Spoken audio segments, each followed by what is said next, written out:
Seja muito bem-vindo a mais um programa, hoje a falar de tauromaquia, mas também aqui com muita história e investigação à mistura, e neste caso com destaque para a freguesia da Ribeirinha, uma freguesia taurina, e é realmente este o resultado final de um trabalho feito aqui por José Paulo Lima e também por Edgar de Vieira. Eles que não é a primeira vez que estão nestas andanças e em conjunto a fazer algo, mas estão hoje aqui então para dar a conhecer um novo projeto e de certa forma para conhecermos um pouco e falarmos um pouco, até debatermos sobre uma paixão de ambos, que neste caso é a tauromaquia, algo que também diz muito a grande parte dos terceirenses, em concreto com as nossas touradas à corda. Olá aos dois, obrigada por estarem cá. Isto parece que de ano para ano surge um novo projeto, não foi há muito tempo que estávamos na biblioteca a ver um lançamento de um livro, na altura a Tourada à Corda, a bandeira de um povo, e agora estamos aqui para falar do novo livro. É bom sinal. Como é que surge então a ideia deste livro de Ribeirinha, freguesia taurina, que está agora para ser lançado e é a recente novidade então? Eu estava a primeiro que tudo agradecer o facto de disponibilizarem para fazer a promoção ou divulgação desse livro, melhor dito. É sempre um prazer estar aqui a falar de todos, seja lá pouco for. De facto, a Ribeirinha Freguesia Taurina surge numa ideia do seu presidente da junta atual, o Sr. Alberto Melo, que me contactou para indagar qual a possibilidade de fazer um trabalho sobre investigação sobre os ganadeiros da Ribeirinha, que efetivamente são alguns, e que foi evoluindo para percebermos qual era o verdadeiro impacto que a tauromaquia tinha na freguesia da Ribeirinha. Foram 2 anos e meio de trabalho com investigação histórica que foi às bases daquilo que foi e que é a comunidade da Ribeirinha, quais são os seus meios de sobrevivência de antes e atuais, e como é que o touro se enquadrou através da utilização do bovino e através da integração da pecuária naquela comunidade que cresceu à volta de uma comunidade, digamos assim, e passa o pleonasmo, cristã. Portanto, é nessas origens que está baseado todo o livro, ou seja, na utilização de terrenos agrícolas mais ricos na zona litoral, mais aráveis e que produziam produtos hortícolas das mais variadas maneiras, até aos pastos mais interiores, mais pobres, em que eram aproveitados por gado bovino, que era aproveitado para o leite, mas também era aproveitado para a carne e que depois passou a ser aproveitado também para corridas de touros e para divertimentos com touros, chamando-se melhor. E surgiu assim, a linha de pensamento do livro vem nesta linha que conduz dos inícios até o que é hoje em dia. Aliás, até na última tourada do dia 1 de maio, no ano passado, nós falávamos também sobre o papel da tauromaquia na Ribeirinha, que estávamos lá em direito na tourada na fonte. Realmente uma tradição que diz muito à Ribeirinha e há muitos anos, na verdade. O touro e a tauromaquia na Ribeirinha sempre foram um fenómeno agregador. A Ribeirinha é uma freguesia sui generis. As pessoas... Eu costumo dizer, a gente fala de raiz, temos de maneiras distintas, eu de lá sou natural, e é uma freguesia que as pessoas se relacionam também pelo aquilo que a tauromaquia nos conferiu. Os seus impérios, que são 4, não vivem sem as suas touradas à corda, não vivem sem os despiques que se faz nessas touradas à corda, as festas todas têm touradas. E depois não é só isso, nós temos forcados, nós temos cavaleiros, nós temos gente oriunda da terceira, temos uma pessoa oriunda da terceira que foi matador de touros, temos delegados técnicos tauromáquicos, nós temos bandas filharmónicas taurinas, nós temos corneteiros, nós temos pastores, bandardilheiros, ou seja, nós temos um manancial de gente que está à volta daquilo que é a festa de touros e que neste momento lhe posso dizer... A Ribeirinha, né, e orgulhosamente, dos sítios mais taurinos do mundo, per capita, com várias pessoas, com várias funções, naquilo que é o mundo da tauromaquia, naquilo que é o espetáculo taurino, quer seja popular, quer seja eventualmente erudito, o espetáculo das corridas de touros, Lá está, porque todos estes intervenientes existem na Ribeirinha, são notórios. Exatamente. E até parece que têm vindo a crescer, nota-se se calhar isso. Sim, sim. Também muitos jovens até envolvidos, falo por exemplo da ganadaria de João Gaspar, vê-se até já a passar o testemunho, nota-se que de geração em geração se vai mantendo. Esse foi um bom exemplo que deu. A ganaderia de João Gaspar realmente nos pastores cativa uma série de jovens e os jovens todos estão ligados àquela ganaderia. Portanto, isso é realmente a prova provada de que realmente a tauromaquia está viva e continua a cativar e continua a desenvolver a sua atividade normal, que é circunstancial, mas que é fundamental à sociedade na Ribeirinha. Isto é um trabalho também muito fruto de investigação e há aqui muita história, é a história do povo até, da freguesia, que também assinala o seu aniversário até em breve e que se insere no âmbito também do lançamento do vosso livro. Toda esta investigação pode ser também um trabalho para as futuras gerações, fica de certa forma um trabalho para as futuras gerações. Exatamente. Antes de mais, boa tarde. Muito obrigado, é uma honra estar aqui. Obrigado pelo convite e obrigado pela divulgação do trabalho. E vou adicionar só mais uma coisa ao que já Paulo disse há bocadinho. A Ribeirinha tem tudo. Tudo o que mencionou a Ribeirinha tem tudo. E isto está uma coisa para estar no livro. Mas acima de tudo, a Ribeirinha tem uma coisa muito importante. É gente aficionada, doutor. Tem uma afição, uma coisa incrível. E foi maravilhoso fazer este trabalho. Para já, veres o meu trabalho a compor os textos extraordinários que o Japão escreve, e não é para estar aqui ao lado dele, porque digo da maneira, mas o homem é um enciclopédia, o homem faz um trabalho, uma coisa impressionante. Ele nestes dias, eu já não tenho cabelo, mas eu nestes dias tenho-me tirado o resto todo que tem, foi todo, e se tivesse só tinha caído todo. Mas mais a sério, foi dos trabalhos que mais alegria me deu fazer. E se me perguntassem o ano passado ou em 2023, quando apresentámos, estava de acordo se este ano íamos apresentar um trabalho deste nível, longe de mim imaginar tal coisa. E num ano que é muito importante para mim. É um ano que assinava 25 anos de carreira fotografar específica tauromaquia. É muito ano, é muita hora. Quase da minha idade, portanto veja só. Exatamente. E olhando para estes 25 anos, olhando para um arquivo com praticamente 1 milhão de fotos, é muito trabalho. Mas foi extraordinário esse trabalho. Esse trabalho foi fantástico. Conheci coisas da Ribeirinha que eu desconhecia. E desconhecia principalmente, e eu confesso, nunca me passava para a cabeça que a Ribeirinha tivesse as raízes taurinas que tem. E hoje reforço o que o Japão diz. Para mim, a freguesia da Ribeirinha é, sem dúvida, a freguesia mais taurina que algum dia possa existir. E eu sou prova disso pelo trabalho que fizemos. Por exemplo, quando eu ligava, Edgar, temos mais um. Edgar, olha, para mais um pastor. Edgar, tem mais 2 pastores. Edgar, tem mais isto, tem mais aqui. Mas foi extraordinário. E depois, quando trabalhamos com pessoas extraordinárias, quando trabalhamos com gente extraordinária, dá uma alegria tremenda e uma satisfação tremenda. Sinto-me de veras satisfeito com esse trabalho. E certamente que lá está, muita gente não sabe que realmente a Ribeirinha tem toda esta essência taurina. É como eu dizia, fica para as futuras gerações para perceberem exatamente isso, porque é desconhecimento. Há uma coisa que eu digo que é muito importante, e eu falo na minha área na imagem. E tem fotos do livro, não são minhas, são fotos antigas, eu nem sequer tinha nascido, outros nem sequer fotografava ainda. Uma fotografia não é só uma fotografia. Uma fotografia conta uma história.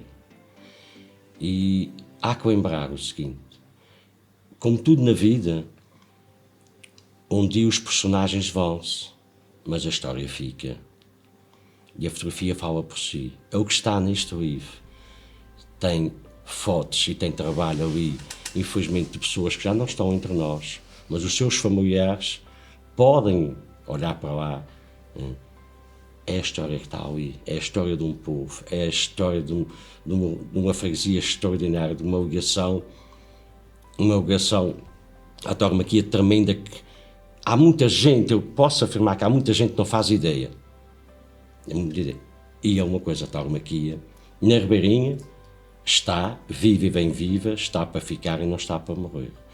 Porque eu quando vejo, e isto está no livro também, eu quando vou a um sítio, mas especialmente na Ribeirinha, vejo que eu digo aquele aficionado de palmo e meio, estamos a falar daqueles miúdos, a brincar aos touros na rua, com um bordal na mão, com uma paixão aos touros tremenda, a Ribeirinha tem tudo.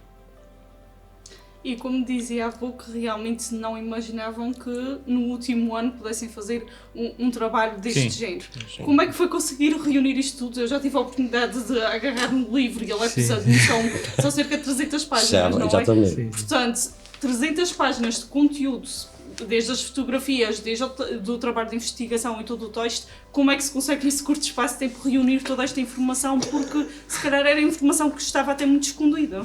Olha, Otávio, nós estávamos já embrenhados e eu na parte do texto estava já embrenhado para aquilo que foi o outro livro, que foi um livro também que já tinha a investigação de cerca de 10 anos, como bem sabe. Este livro foram 2 anos e meio. Eu comecei a trabalhar para este livro, o outro ainda não tinha sido lançado, estava-nos finalmente. E comecei com a parte histórica, introdutiva, e depois percebi que a parte histórica introdutiva ia levar muito tempo. Como é que se faz uma obra deste género? Faz-se com base em relatos de gente, que nos fala em gente que já não existe e que nós temos que provar que esta gente existiu, quando é que nasceu, quando é que morreu e o que é que fez. Como é que nós fazemos isso? Recorrendo a registros paroquiais, registros da junta de freguesia, registros de comarca e registros de biblioteca. São muitas horas perdidas, digamos que é o meu vício. O meu vício durante o verão se calhar é ir aos estudos e durante o inverno é essa pesquisa. E vou-lhe dizer, sou hoje uma pessoa muito mais rica, sou hoje uma pessoa muito mais culta, mas mais rica por perceber a história dos outros. Pessoas anónimas que são fundamentais e que ao fim e ao cabo fazem parte da teia que o touro une a toda a gente. Portanto, gente com as suas funções, gente com as suas determinadas crenças, gente com as suas determinadas personalidades, gente com modos diferentes de trabalhar, mas que tinham um facto que os unia, que era a festa de touros. E essa festa de touros é que ao fim e ao cabo foi a cola de tudo o que é este livro. Portanto, cada capítulo tem uma introdução daquilo que se prevê nas biografias dos intervenientes. Posso lhe dizer que, por exemplo, em pastores foram recolhidos mais de 150 de pastores desde o século XIX. Gente que tem histórias lá maravilhosas e quem as ler vai perceber, porque são maravilhosas, são histórias de superação. Hoje a palavra resiliência hoje em dia é uma palavra que está muito em voga, mas realmente foram palavras são pessoas resilientes que viveram com aquilo que a terra dava, que se divertiram com aquilo que a terra dava também e que ao fim e ao cabo, mesmo vindos da imigração com alguns retornos financeiros, quiseram ser como eram os grandes senhores nobres da cidade, quiseram ser ganadeiros e correram todos nas praças de São João, de Santo Espírito, correram com algum renome e ao fim e ao cabo estão em pé de igualdade com tudo o que é a real tauromaquia da Ilha Terceira. Ou seja, é indissociável aquilo que é a tauromaquia da Ilha Terceira sem se falar da tauromaquia da Ribeirinha. Porquê? Porque foi em grande quantidade e porque tem uma palavra a dizer e em qualidade, sobretudo. Aqui fala-se realmente assim do propósito da Estourada Já Acorda, do que significa para o povo. Perante uma altura onde muito se fala sobre a continuação ou não da Estourada Já Acorda, acham que de certa forma falta conhecerem como tudo começou, como tudo se diz à população para entenderem o porquê de estar tão enraizado na nossa cultura, de ser importante até para a economia, era importante perceberem talvez todo o percurso da Tourada à Corda? Nós quando começamos a fazer um livro, esses 2 livros, o Tourada à Corda, Bandeira de um Povo e o Ribeirinha, Freguesia Taurina, principalmente o Tourada à Corda, Bandeira do Povo, era para ser um livro de tauromaquia. E quando não é um livro de tauromaquia, é um livro de antropologia. Antropologia em que se percebe qual é a utilidade da festa brava ou como é que ela aparece na Ilha Terceira. As suas origens e a origem da tauromaquia na Ilha Terceira, e assim como é na Ribeirinha, não é uma origem estritamente taurina, como se vê na Península Ibérica. É uma origem que vem da necessidade de subsistência, da necessidade de aproveitamento de bovinos que proliferaram de forma muito extensa no interior da ilha, que o padre António Cordeiro dizia na história insulana que estavam presentes no interior da Ilha Terceira mais de 100 mil cabeças de gado à solta e que havia a necessidade de aproveitar esses animais. Aproveitar esses animais para a carne primeiro, para a proteína e depois para a produção de leite. Agora, Otávio, imagina o que é pegar num animal que está no interior da ilha, sujeitá-lo por uma corda e trazê-lo para os povoados, um animal que nunca viu ninguém praticamente, e se calhar estamos a falar aí das origens do que é a tourada à corda. Porquê é que o trazíamos para os povoados? Porque se calhar era durante a primavera, nas alturas em que realmente havia mais disponibilidade de pasto, que os animais estavam mais gordos. E calhava na altura do Espírito Santo e partilhava-se a carne desse animal e ao fim e ao cabo as pessoas divertiam-se com ele também. E é daí que está a origem da tourada à corda. A tourada à corda é uma coisa muito pessoal, muito nossa, que nos vem do mais íntimo, que se relaciona com vários mitos, como é o mito e a crença no Espírito Santo, que é transversal a todas as 9 ilhas dos Açores, mas que aqui na Terceira realmente tem esse cunho. Depois, facilmente se perceberá porque é que da tourada à corda se deriva para a corrida de praça e como é que ela evolui também. Ou seja, a tauromaquia é um bolo, é um todo, e esse bolo não é indissociável. E os hábitos que foram trazidos da Península Ibérica, pelas gentes que vieram da Península Ibérica para aqui para as ilhas, também proliferaram aqui. Porquê? Porque havia um excesso de bovinos que se utilizavam. E a história da Ribeirinha é parecida, só que estamos a falar a partir do século XVII, XVIII e XIX, sobretudo, não recuando tanto. Eu aqui estou a aproveitar o facto de vocês também terem conhecimento de causa, porque existem muitas questões realmente à volta da tauromaquia e lembro-me ainda no Fórum Taurino, que aconteceu aqui na Ilha Terceira, de falarem que se terminarem com as touradas também termina a criação do animal, Sem não dúvida, é? Porque sem dúvida. as pessoas não vão querer supostamente sustentar um animal e existem períodos conturbados de sustentar um animal que depois não vai ter retorno. Acham que seria isso que acontece? E pode ser uma preocupação, até numa altura onde ainda outro dia foi apresentada a raça brava dos Açores. Exatamente. Imagino que era os bovinos todos, o bovino primitivo tem a capacidade, tem a característica inata de acometer contra uma pessoa. Isto é o que os bovinos fazem, é uma característica dos bovinos que os distingue dos outros animais todos. Portanto, o que é que o homem fez para explorar as diferentes raças de bovinos, a Limousin, a Angus, a Jersa e a Holstein Friesian? Adaptou-as a cada condicionantes daquilo que queria. E o que é que se retirou? Retirou essa capacidade inata de ser agressivo. No touro de lido, pelo contrário, explorou-se essa característica. E ao explorar-se empiricamente essa característica, modificou-se algumas coisas da sua anatomia, como é o caso da amígdala, que é uma estrutura que está no cérebro e que é responsável para a agressividade. Okay? O que é que nós queremos? O que é que eu quero dizer com isso? Eu quero dizer com isso é que realmente, se não houver este tipo de espetáculo que estamos a falar em 15 minutos, em que a tradição representa aquilo que é, se não houverem esses 15 minutos, todo o bem-estar que se dá a duas raças, agora como bem falou da raça brava dos Açores e da brava de Lido, pura e simplesmente deixaram de existir. Porquê? Porque é um animal que para produzir carne fica muito aquém e para produzir leite é impossível. Portanto, é um animal que perde a utilidade e é um património genético que se perde, e é importante que se perceba isso, é um património genético que se perde, mas também é um conjunto de etnografias e de tradições que dizem respeito às pessoas, àquilo que é a nossa gênese enquanto povo, que também se perde. Vitorino Mésio dizia, nós somos um povo criador de gado vacuno, e isto é um selo que não perdemos à toa. Aqui, apesar de eu acredito que as touradas, em concreto as touradas à corda, ainda vão continuar vivas, porque é notório e para quem tira fotografias consegue perceber claramente que ainda há muita adesão e arraiais cheios e vários intervenientes, até como estávamos a falar.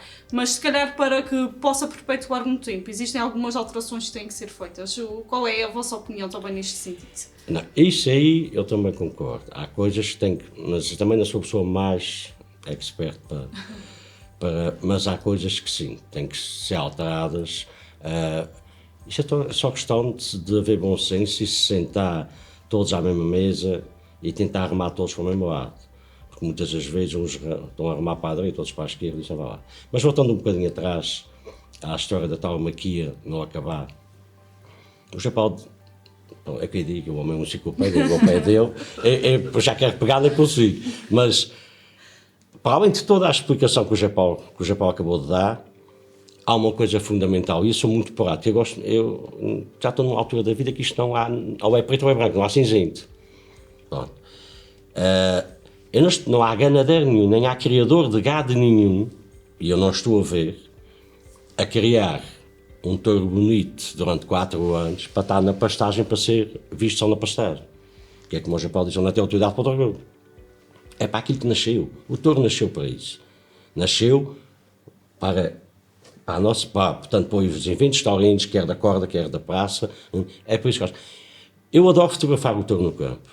Adoro e fotografar uma tourada à corda, adoro fotografar uma tourada de praça, já tive em várias praças, principalmente em Espanha, já tive. Mas eu adoro, dá muita alegria, muito gosto fotografar no campo. Mas é para ir lá fazer umas fotografias bonitinhas, ficam fotos lindas, é verdade que sim, mas nenhum criador de gado bravo vai criar um touro para estar só durante 4, 5 anos para os turistas chegarem aqui e vão ver ao campo. Não, tem a sua finalidade, é para isso. Mas eu percebo não te querendo interromper, eu percebo o que o Otávio diz muito bem, porque isto é um sintoma de modernidade. Exatamente. E da adaptação da festa àquilo que pode ser realmente o seu futuro.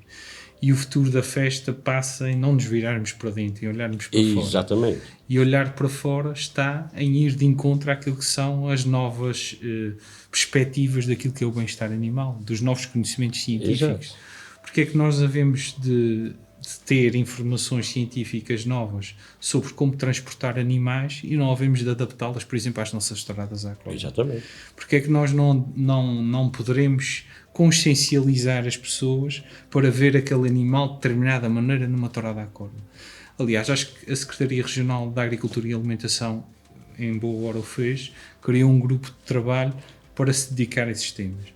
E nesse grupo de trabalho que criou estão representados ganadeiros, estão representados transportadores, estão representados a autoridade competente em matéria de bem-estar animal e, sinceramente, estão lá os científicos e eu penso que alguma coisa boa surgirá. Sim, sem dúvida. É claro que as leis são sempre polémicas, vão sempre gerar fricção, mas nós aficionados, temos que olhar para isso de forma fria, perceber que a tourada à corda se adapta aos novos tempos, olha de cara e de frente para aquilo que são as novas formas de quem nos visita também, ou então, e sem perder a nossa identidade, acima de tudo. Ou então perdemos o comboio e andamos aqui sempre a agitar a bandeira da tradição, que essa bandeira é clichê. Nós temos que agitar a bandeira da cultura. E a cultura faz-se por aquilo que o homem quer representar, por aquilo que o homem quer dizer, mas isso tem que evoluir também. E adapta-se aos tempos, claro. E até porque estamos nesta geração, mas se calhar as novas gerações vão exigir outras coisas da tourada à corda e passa por aí. E falamos nomeadamente, por exemplo, as ferras, que é algo que gera sempre alguma polémica sobre a questão do sofrimento animal, e são tudo coisas que na verdade até podem ser adaptadas, e sei que tem conhecimento por causa disso, portanto são coisas que podem ser modificadas e permitir que o animal não tenha o sofrimento que tanto falam. Sim, falar em isto já são temas complicados. O sofrimento, e as pessoas têm que perceber de uma vez por todas, o sofrimento é algo que vai buscar o psicológico e que tem a aprendizagem que o raciocínio que não existe no nível animal que estamos a falar poderá ter. Falamos em dor. Dor são fenómenos concretos, são fenómenos mensuráveis hormonalmente. Hormonas como o cortisol, como outras mais, que nós podemos mensurar e perceber qual é o nível de dor daquele animal. Agora, o que nós não nos podemos esquecer é que a raça brava, e tanto faz a brava dos Açores como a brava de Lide, a sua seleção empírica ao longo dos anos permitiu que o animal desenvolvesse estruturas de controle hormonal e estruturas de controle de defesa à dor muito superiores aos restantes animais. Isto é comprovadíssimo, está comprovado, por exemplo, pelos estudos da Universidade Complutense de Madrid, estudos isentos, não são feitos por aficionados, e que comprovam isso mesmo, ou seja, o animal sente dor, é normal o animal sentir dor, sentir dor, mas essa dor é compensada porque tem um mecanismo fisiológico que a permite controlar de maneira diferente em relação a ser, por exemplo, um Holstein Friesian ou ser outra raça qualquer. Ou um cão, ou um gato. São coisas diferentes. Os bovinos nós exploramos dessa maneira. A marcação de gado a fogo e com ferro, como as nossas ferras, é a marca mais antiga do mundo. É a marca primitiva mais antiga do mundo. A gente fala da Coca-Cola, fala de montes de logotipos hoje em dia, e esses logotipos têm todos origens na marcação de gado que identificava a propriedade de cada um. Portanto, sim senhor, os animais sentem-se desconfortáveis, mas isso eu já me disse, já foi mensurável. Ferrar um animal bravo, comparando com um animal manso, os níveis de cortisol produzido e que demonstram o nível de desconforto, nem sequer falo em dor, de desconforto de um e do outro não tem nada a ver. É muito mais baixo no touro bravo do que, por exemplo, em outras raças comerciais, digamos assim, ou limusina, ou angus. Um cavalo, por faz exemplo. uma diferença. O cavalo, não sei, mas outras raças de bovinos realmente faz uma diferença substancial. E é essa informação que as pessoas precisam conhecer, mas que também não é uma informação fácil das pessoas entenderem. E esse é que é o grande dilema dos que defendem a festa brava, por assim dizer. Esse é que é o grande dilema. E independentemente eu acho que podemos dizer que é uma vertente da nossa cultura que é a vertente da nossa cultura que gera mais polémica. Sim. Mas por outro lado, independentemente da polémica, também podemos dizer que é a vertente da nossa cultura que possa unir mais pessoas, sim, mais vertentes mesmo a nível da economia e mais intervenientes, podemos dizer que sim. Você veja uma coisa, os nossos imigrantes são a gema daquilo que nós fomos e que evoluímos enquanto sociedade num sítio diferente daqui. O que é que eles levaram? Levaram o Carnaval, levaram o Espírito Santo e levaram a tauromaquia. Portanto, 3 pilares fundamentais daquilo que é a vivência em sociedade açoriana. Não se entende a sociedade açoriana sem entender isso, e falo mais da terceirense, obviamente. O Espírito Santo e a tauromaquia intimamente ligada ao Espírito Santo, quase de arrasto pelo Espírito Santo, é uma entidade cultural fortíssima. E de um momento para o outro, suprimi-la pode não ser o mais correto e, sobretudo, o mais democrático. Porque as pessoas têm todos os seus gostos, as pessoas têm a liberdade de demonstrar aquilo que gostam e aquilo que são, fazendo dentro de parâmetros que são legais. Portanto, se há legalidade naquilo que se faz, meus amigos, tenham santa paciência, estamos todos a falar de cultura e sem abanar o chavão da tradição, porque o chavão da tradição fica gasto. Nós fazemos parte de uma cultura internacional de vários países que gostam de touros. Eu há pouco tempo revivi, na carta aqui a dar uma seca muito grande, mas eu ainda há pouco tempo via um vídeo de um espanhol que vivia no Camboja atualmente e que era anti-taurino. Saiu da sua terra, Espanha, nomeadamente era ali da zona de Toledo, saiu de Toledo, veio viver para o Camboja, fotografava a vida selvagem no Camboja e tornou-se taurino aí. E como é que uma pessoa se torna taurina no Camboja? E disse ele, muito bem, no podcast, que se tornou taurino porque sentiu falta da sua espanholidade. E a sua espanholidade levou-lhe a relevar os valores que estão presentes na festa de touros como valores fundamentais na sua presença enquanto homem, enquanto indivíduo. Da resiliência, da capacidade de luta, do trato ético entre as pessoas, da democracia, portanto, da não estratificação social. Se você reparar, numa praça de touros cabe desde o mais rico até o mais pobre. Portanto, e ao fim e ao cabo, aquilo é a gente. Portanto, bastou aquele senhor sair do sítio onde estava para se perceber fora aquilo que não era dentro.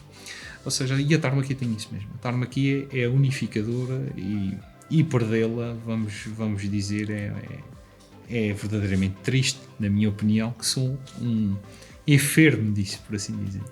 E pegando exatamente neste exemplo de tornar-se taurino, eu acho que todos os terceiriços, não é? Já nascem com a tauromaquia, mas depois há os que gostam e Claro. os que não gostam. No vosso caso em concreto, como é que se tornam taurinos? Como é que começa este gosto? Olha, Otávio, de uma maneira mais simples que tu acabaste de dizer, é que eu já nasci taurino. Para já, nasci num sítio bem aqui perto, nas Feiras de Penha, aqui na Praia da Vitória, em que havia o Império da Caridade, o Império da Caridade, e como o Japão diz muito bem, o Espírito Santo está associado à tauromaquia, havia ali sempre o boa da vida das Feiras de Penha, claro, o que é que acabava? Acabava com as saladas à corda. Eu ia muito bem, bem pequeno, e andava pelos quintais aqui e ali para ver os touros, portanto, foi ali que eu nasci, foi aí que eu vivi, e durante toda a minha infância, e daí era impossível não ser taurino. Portanto, era impossível, não era impossível, que há muita gente que diz que não é, mas pronto, eu sou, e foi daí, eu já nasci, digamos assim, já nasceu comigo, e depois, com a paixão que foi aumentando, Como é que se chega até à paixão pela fotografia? Olha, a Neste paixão caso, pela fotografar fotografia touros. também foi algo que eu costumo muita vez. Eu penso que a tauromaquia e a fotografia nasceram as duas ao mesmo tempo. Porque eu, desde muito novo, sempre tive uma paixão muito grande pela imagem, pela fotografia. E muito rápido, não quero alongar muito, minha mãe, que desde a tenha, e a irmã minha trabalhava em casa dos americanos, sempre fui na Praia da Vitória, mas eu sempre fui habituado com os americanos, naquela altura, que a gente tinha aquelas brutas máquinas, e sempre tive um fascínio. Até que chegou o dia de começar. E já lá vai muito aninho, 1983, 84, se não me falha a memória. Comecei a fazer as primeiras fotografias, mas também devo dizer que comecei a fazer só borrada no princípio. Hoje é muito fácil ser fotógrafo porque temos a parte digital, e ainda bem que temos, que veio revolucionar, veio facilitar muito, mas quando a minha primeira máquina, que a comprei aqui na casa da Photowirs, uma Pentax analógica, os primeiros rolos, posso mencionar sem qualquer problema, porque sei que não se vão chatear, a Isabel da Photowirs naquela altura, que é que aceitava os rolos para revelação, aquilo era tudo para o lixo, não se afetava nada. Mas a seu tempo a coisa foi. E muito mudou na fotografia. Muito mudou. E muito mudou, continua a mudar, porque eu aprendo todos os dias. Não sei tudo e nunca irei saber tudo. Eu aprendo todos os dias. Portanto, as paixões, as duas, estão ligadas uma à outra. Ainda se lembra da primeira tourada onde se tirou fotografias? Onde eu tirei fotografia. Depois, agora fez-te uma pergunta difícil, mas esse foi o arquivo eu lembro. Mas sei que foi de Conselho da Praia, assim concretamente. Não foi? Mas comecei afincadamente a fotografar no campo. Engraçado. E tinha todas as minhas feiras bem, tudo bem, mas quando comecei afincadamente, os primeiros passos foi a fotografar no campo, numa das nossas casas de Bravo. E, muito sinceramente, vou ser honesto, para mim, só se eu for ao arquivo agora ver qual Mas foi. faz muita diferença, lá está, porque fotografar no campo ou fotografar, neste caso, uma tourada à corda é totalmente diferente do ambiente e o contexto. Exatamente. E na tourada, durante a tourada, requer assim alguma genica, como um bom terceiro existe, Sim. porque acontece tudo de forma muito rápida. Muito rápido. E não há tempo para pensar. Eu, como disse, portanto, antes, ou seja, faço 25 anos este ano, foi no ano 2000 que comecei afincadamente agarrado à tauromaquia. Antes fazia fotos, mas dedicação pura foi a partir do ano 2000. Mas comecei a ser este bem. Enquanto na praça, até na praça às vezes temos que ter cuidado, estamos na trincheira a fotografar e às vezes o nosso amigo vem-nos cá fazer uma visita, que já aconteceu. Então lá da corda acontece tudo tão rápido. E vou-vos dizer muito honestamente, por aquilo que experiências já próprias já passei. O touro é um animal extremamente perigoso, toda a gente diz que é. Mas olha, com uma tourada à corda, o povo que está na estrada é bem pior que o touro. E quando se vira de toda a gente começar a correr desenfreadamente, é preciso ter um bocadinho de noção do que é que estamos a fazer. Já apanhei alguns sustos, também é verdade que já é. Mas geralmente... Qual foi o susto que não se esquece? Eu que susto não me esquece. Na tourada à corda eu vou dizer qual foi. E não foi há muitos anos atrás. Nunca eu tinha levado um toque nem de uma vaca brava, nem de um bezerro, nada. Fui aos touros à canada de banho. E resolvi, tive a triste ideia, porque é a realidade, tive a triste ideia de sair de onde estava num gato bom para fotografar e fui para junto das gaiolas para fotografar o touro entrar. Ao sair. E eu estava, para quem não tinha nada de bem, aqui num murozinho baixinho, posta a luz, tem um poço para baixo e eu estava ali com a máquina ao pescoço para fotografar. E disse, pá, o muro é lá, o turno vai meter a cabeça aqui, mas o muro era baixo, para quem pensa que causa nada de mal. E há uma filmagem dessa situação. Eu não sei se o teu gostou muito de mim, ou se gostou da máquina, se o que é que foi, resolveu meter lá a cabeça, quando meteu a cabeça e tentei-me chegar na cadeira da pessoa que estava a filmar, e disse, eu agarro-me aqui e chego-me para trás. Eu cheguei para trás, mas as pernas ficaram. Pois, Otávio, vou-te dizer uma coisa, eu vejo uma pancada tanto grande numa canela, que eu, quando acabei do voo, entrou e fui para a carrinha e disse, bem, isto está tudo partido e vou-me sair daqui antes que isso arrefeça e ainda consiga sequer andar. Para mim, foi o maior susto da torrada à corda, porque eu nunca tinha, nem sequer tão perto, o bafo de tudo. Mas há outras peripécias. Mas também há outras que não vale a pena contar, que ia ficar feio. Mas de resto, tem corrido sempre bem. E o que é que fica de todo este trabalho? Porque é um trabalho acima de tudo por gosto. Exatamente. Sim. O que é que fica a recompensa de tudo isto? Olha, eu vou dizer qual é a recompensa. E aí vou ter que me falar para ele novamente. Quando em 2013, a gente já se conhece há muitos anos, quando em 2013 o José Paulo me falou que tinha um projeto para se avançar com um livro, foi o nosso primeiro que saiu em 2014, esta é a recompensa. Foi alguém, e eu vou dizer e volto a fechar outra vez, alguém com o elevadíssimo conhecimento tem o José Paulo, com os textos maravilhosos que nos brinda, tem que dizer a verdade. Não vale a pena, Não é para fechar. não vale a pena mudar de discurso, que é sempre assim. Se eu corto essa parte... Mas é verdade, é verdade. E eu sinto-me honrado fazer parte do meu trabalho, incluído no trabalho do Japão. Porque o Japão podia ir buscar qualquer outro fotógrafo, mas fruto da nossa amizade, e começámos a trabalhar desde aí e nunca mais parámos. Até então, até. E não levando mais nada. Mas e há vêm novos projetos. E há outros projetos a caminho. Isso, Otávio, é que é a recompensa. É ver o teu trabalho ser recompensado, alguém se lembra do teu trabalho. Eu não sou melhor que ninguém, não ando a competir com ninguém. Eu costumo competir todos os dias comigo mesmo. Eu sou o meu inimigo próprio. É isso que eu digo. Eu estou a competir comigo mesmo. Aquilo que os outros têm, a mim não me interessa. O que os outros fazem não me interessa. Não tenho inveja nenhuma. Eu tento e faço o melhor que posso. E esforço-me sempre para dar o meu melhor em tudo.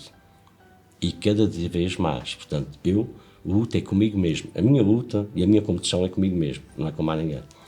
E depois agora bem recentemente, e tu falaste, agora da raça brava dos Açores, eu tenho que confessar, chegar ali àquele pavilhão e ver uma foto ao fundo, alusiva aos meus 25 anos, naquele também brutal que lá estava, eu sinto-me orgulhoso. E tenho orgulho do meu trabalho. E também sei valorizar o meu trabalho. Eu aprendi a fazê-lo. E é um trabalho que vai continuar. Vai continuar, se Deus quiser. Está no sonho. Enquanto eu puder andar, te garanto que vai continuar. Enquanto o touro nada cava as pedras, não? Mas eu vejo parece sempre... E daqui para a frente está a ser difícil de tocar, porque na altura que podia correr, não andava a correr, agora daqui para a frente a penina falta, não ando mesmo. Essa é a minha recompensa. E é isso que eu digo todos os dias, agradeço todos os dias a Deus, pela pessoa que sou, pela humildade que tenho, e acima de tudo, por haver gente que reconhece o meu trabalho. Qual foi o melhor clique? Aquela fotografia que ficou na história. Deve haver uma que vai ser sempre a fotografia especial. Tu vais te rir. Exatamente, é a fotografia que eu vou fazer amanhã. E porquê? A minha melhor fotografia será Porque feita vai amanhã. sempre melhor, não é? É a tal competição consigo próprio. Exatamente. E agora para o Japão, com esse trabalho, já que os outros foi a mesma coisa, quando o Japão me disse, Edgar, o projeto vai avançar da Ribeirinho, eu arranquei-me para o arquivo, comecei a tirar tudo o que tinha, porque tudo o que está no livro é especificamente passado na Ribeirinho, e depois fiquei a aguardar. Tudo selecionado o que era da Ribeirinho, fiquei a aguardar. Texto a texto, o Japão mandava-me o texto, eu tinha que o ler, e procurar as fotos certas para enquadrar ali. E existem fotografias no livro feitas recentemente? Ou... Existem.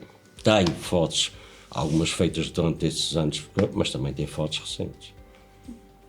E depois de conhecermos aqui então o trabalho fotográfico que também faz parte do livro, voltando então aqui ao José Paulo Lima, como é que começa também este gosto pelos touros, que também vem desde cedo, não é?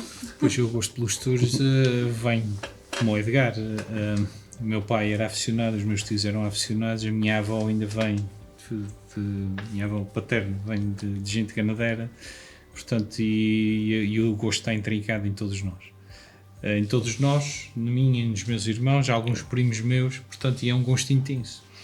É um gosto, o meu pai costumava dizer que a tauromaquia é o vício mais saudável que se pode ter. Portanto, a pessoa vai, gosta, fala, ri, às vezes discute, não devia, mas também discute, e é o gosto mais saudável que se pode ter. E é um gosto que está em mim desde sempre. E sempre fui um miúdo que gostei de expressar as coisas que gostava e as coisas que sentia. E escrevo desde todos, desde 2002. Estava na faculdade e pediram-me um texto para uma revista que foi uma pena se extinguir da tortura de Tauromaquia de Xerém, se chamasse Festa na Ilha. E escrevi. E depois a verdade é que algum do meu trabalho académico, pós-licenciatura, tanto no mestrado como no doutoramento, estiveram relacionados com isso. Se eu disser que hoje aqueles 2 livros são livros taurinos, eu digo-lhe que não. E o que me preenche é o facto de eles não serem livros taurinos. É o facto de eles serem livros que falam de gente anónima como eu, que teve qualquer coisa a dizer e que eu, graças a Deus, consegui trazê-los à vida. E trazê-los à vida porque não são só gente de outra gente, são gente da minha gente, que se relacionaram com os meus, que trabalharam com os meus, que os meus conheceram, e ao fim e ao cabo, daquela maneira, eu estou também a fazer a memória dos meus avós, dos meus bisavós, dos meus trisavós, dos meus tetravós. E isso é que me preenche. Já no outro livro me preencheu isso.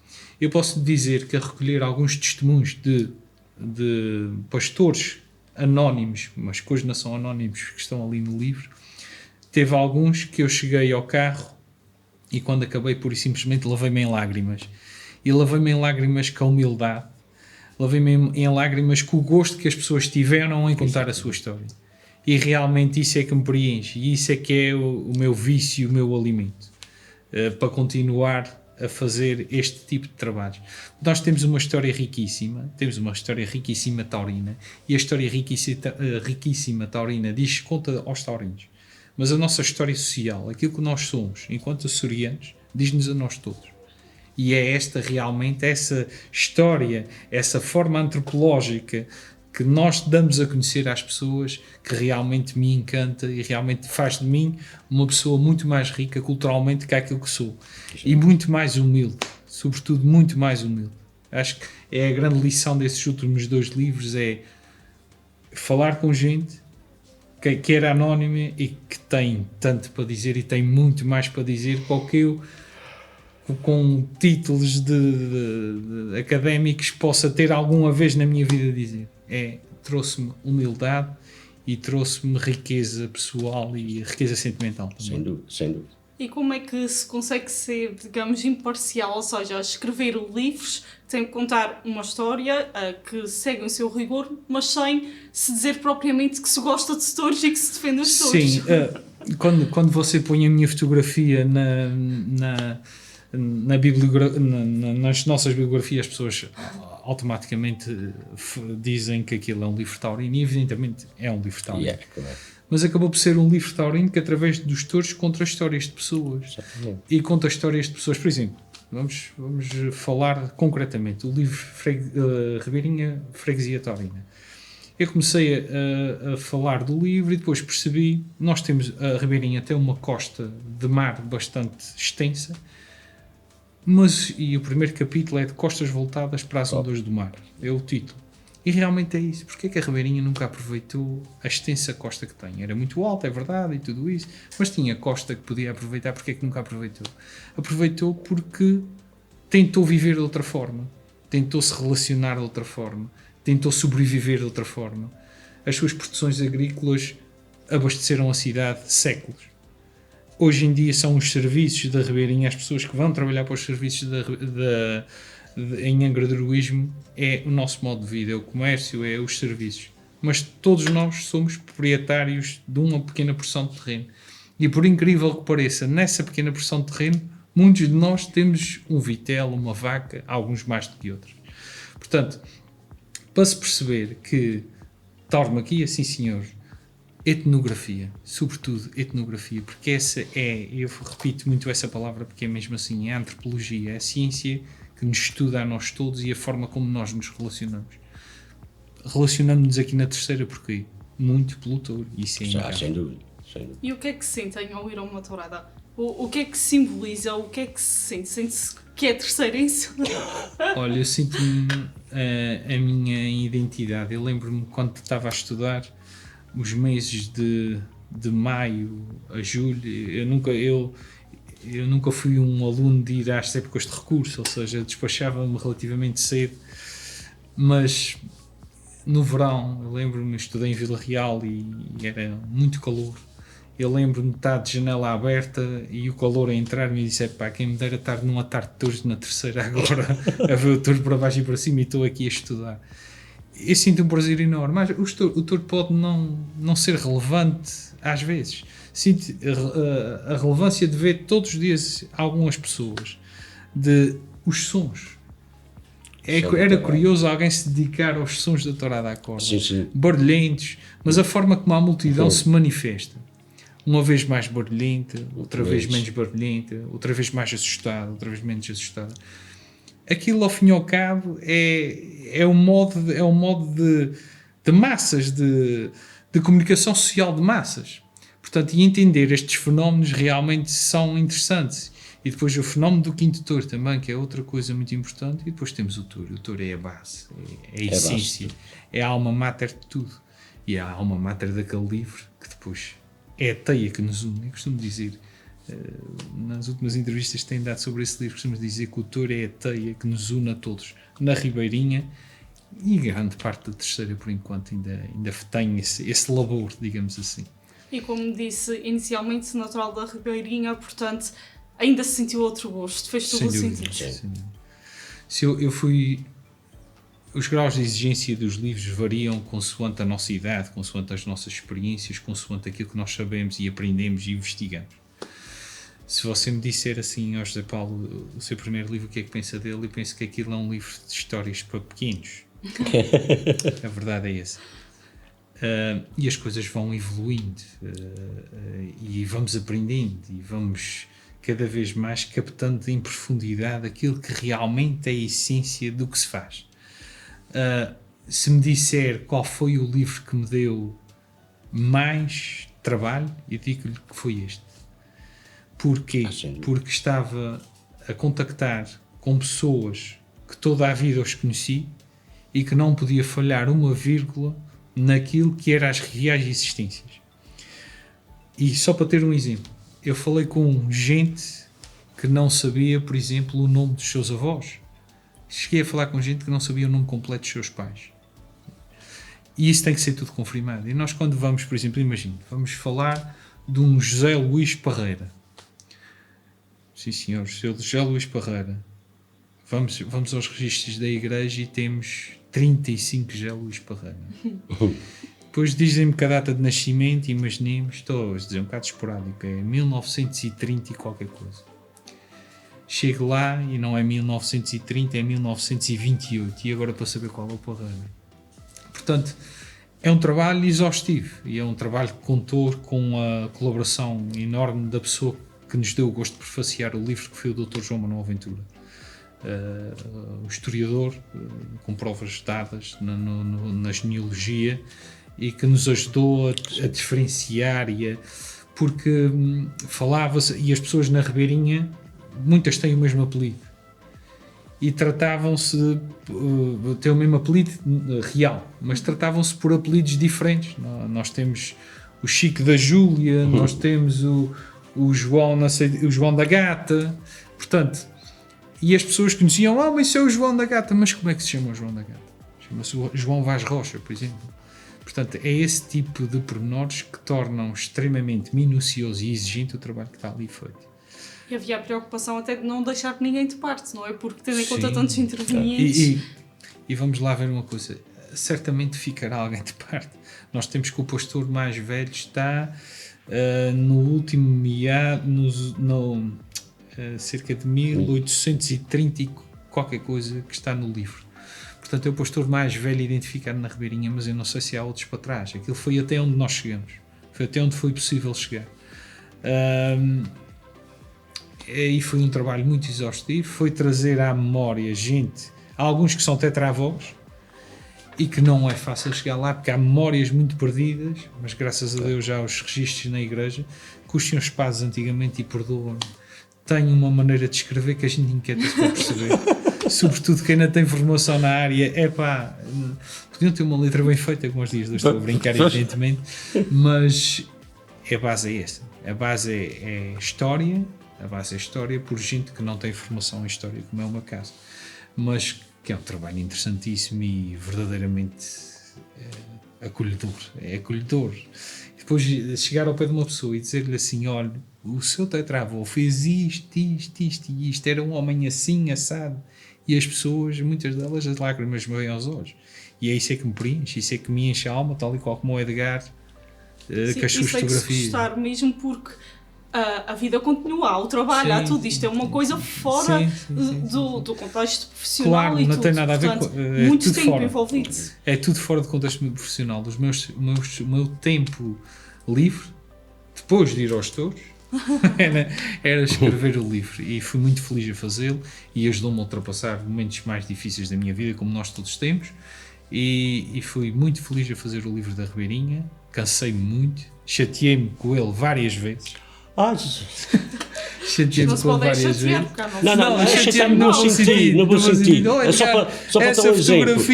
Acordares de manhã e em vez de alguém te dar bom dia, é o telefone a tocar e tu olhas assim: já pá, tu não dormiste essa noite. E depois começar às 8, às 8h05, às 8h20, às 8h15, às 8h35, às 8h40. É assim, realmente. Mas foi fantástico. É assim. E pegando um bocadinho o que o Japão disse agora aqui, houve um dia que o Japão fui fotografar um senhor e eu fui falar com este senhor à rua da igreja. Eu não vou mencionar o nome, não é por qualquer problema, não vou mencionar o nome. Foi das coisas fascinantes de fotografar com o senhor. Eu estava a fotografá-lo e a ouvir, e estamos a falar de um senhor que eu não sei precisar bem a idade, mas a idade bem avançada, o senhor Rebolo. Sim. O senhor com uma lucidez a falar com o Japão, e eu fotografei enquanto quis, e às vezes eu esboçava um sorriso e virava-se e consertava-se. Isto foi extraordinário. Esse dia foi extraordinário. Tocou mais o coração. O Japão está a dizer a verdade. Tocou cá dentro.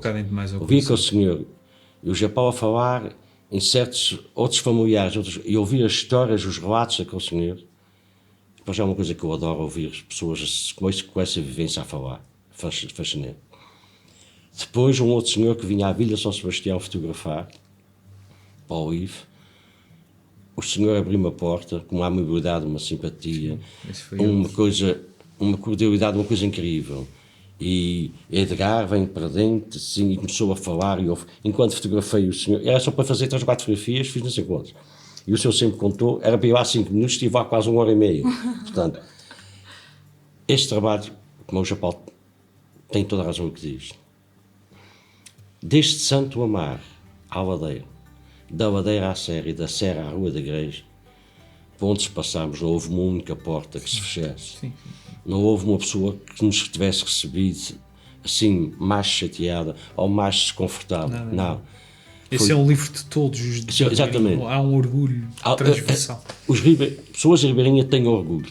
Tem orgulho. Tem todo o motivo para ter orgulho nisto. Eu costumo dizer muitas vezes, e agora sei que ele vai brigar comigo outra vez, o Japão é um ribeirense, tem muito orgulho em ser de Ribeirinha, mas atenção, a freguesia da Ribeirinha tem todos os motivos e a obrigação de ter orgulho no Japão, Pacheco de Lima. E até para quem não é da Ribeirinha, E até para quem não é da Ribeirinha. sentiu muito orgulho e esteve envolvido com aquela gente. Exatamente. Eu, que não sou da Ribeirinha, não tenho isto a apontar à freguesia de Ribeirinha. Este trabalho toda a gente se prontificou. Havia gente que nem sequer sabia, telefonava, o fotógrafo assim para fazer o trabalho assim. Só me dizia assim: olha, onde é que horas é que o senhor quer vir? Vem à minha casa, onde é que é? Para dar uma ideia, e para dos tais apoios, há um senhor da Ribeirinha, e se calhar depois quando nós vai ofender, que o nosso João Refresco, que foi pastor. Pastor e distinto pastor. E distinto pastor. Combinámos que vai fazer fofio ao senhor. Foi eu, o José Paulo e o Sr. Presidente do Senhor. Ele estava no meio da rua e eu: onde é que vai fazer fotografia? Vamos com o chapéu e a camisa que a gente já vai no resto. De repente a gente vê, já não estava o João Refresco, já tinha desaparecido. Eu já tinha fugido. Mas não foi. Mas assim ele veio e com uma simpatia. Quem diz ele diz todos. Eu fui um dia fazer uma só fotografia, imagina só, para a Serra da Ribeirinha, nasceu o nome da rua, em frente à sociedade. E depois estás a ver, aqui era veste de camisela, chapéu para a cabeça, sai, vem outro. Em pleno caminho. E a abertura foi tão grande. Desde Ganadeiros eu ligava, a gente combinava e ia lá ter. Nunca ninguém falhou. Nunca ninguém falhou. Por isso estava um trabalho extraordinário. Então, o trabalho que a Fazia da Ribeirinha tem motivo para se orgulhar no que ali está. E tem um trabalho ali que fica registrado. Sim, e foi um trabalho feito por vocês, mas na verdade é um trabalho do povo. Sim, é um trabalho do povo. Exatamente, que o povo está vocês todo só envolvido. escreveram e Foi fotografaram a as definição pessoas, que eu mas... ouvi do livro até hoje. Foi essa, que é um trabalho do livro povo.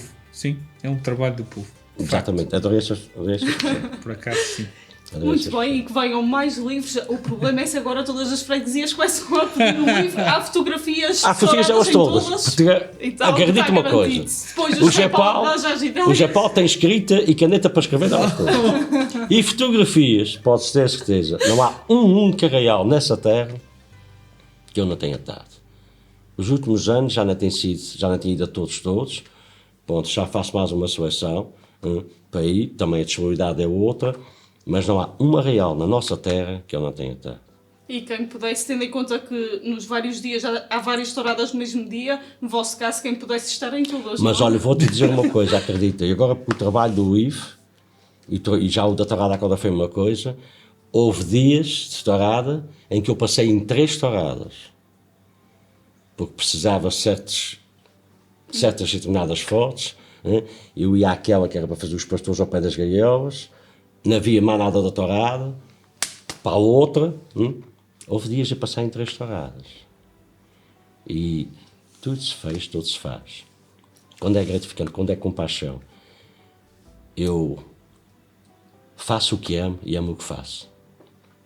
E que seja sempre assim, e continuem esta vossa paixão. E é preciso pessoas assim para deixarem este legado e as informações da nossa história, Exatamente. esta investigação para as futuras gerações. E eu acredito que este livro agora tem muito significado, mas daqui a 20, 30 anos e muito mais ainda vai ter mais significado. Portanto, não vamos desvendar aqui projetos futuros, mas não. Que vão existir, que já estou a pensar. Portanto, a mim resta-me agradecer pelo dia de hoje, por esta conversa.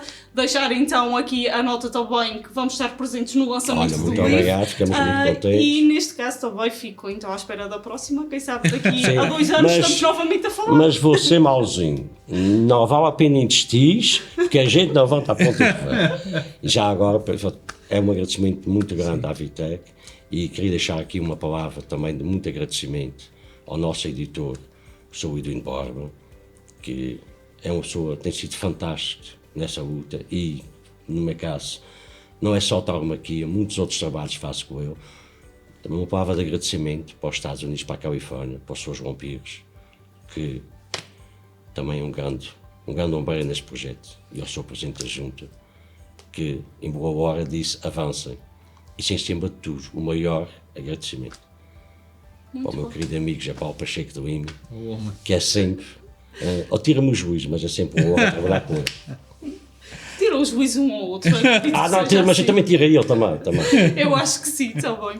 Muito bem, muito obrigada. Obrigado, E muito a falar realmente sobre a tauromaquia, a verdade é essa, mas que venham mais ocasiões para podermos falar, que seja Muito assim. obrigado. Desejo-vos tudo bom e bom trabalho e continuem com o vosso Muito trabalho, obrigado. que vale bastante. Até uma Obrigado. próxima. Muito Obrigada. obrigado. Obrigado, até uma próxima. E quanto assim, então também fica o convite para descobrir mais sobre este livro, e não só, porque eles têm outros livros, portanto pode aproveitar e conhecer todos de uma só vez e conhecer também e perceber melhor a origem, a história e a importância também da tauromaquia e em concreto na Ilha Terceira e neste caso também na Ribeirinha, esta que é uma freguesia taurina, e foi este o motivo de termos estes dois convidados aqui no dia de hoje. E como disse, muito havia a falar, mas para já então vamos esperar para ir aos touros ou ir à Ribeirinha, seja o que for, porque a partir do dia 1 de maio a Ilha Terceira começa então a viver as touradas à corda e bem sabemos como é que são as touradas à corda cá e como move também muita gente. Aqui se falou que realmente há quem seja contra, há quem seja a favor, mas independentemente fazem parte da nossa cultura e não vamos erguer, como o José Paulo disse, a bandeira da tradição, vamos sim então preservar a cultura e quem sabe ajustar para que a mesma continue por muitas mais gerações. Até uma próxima.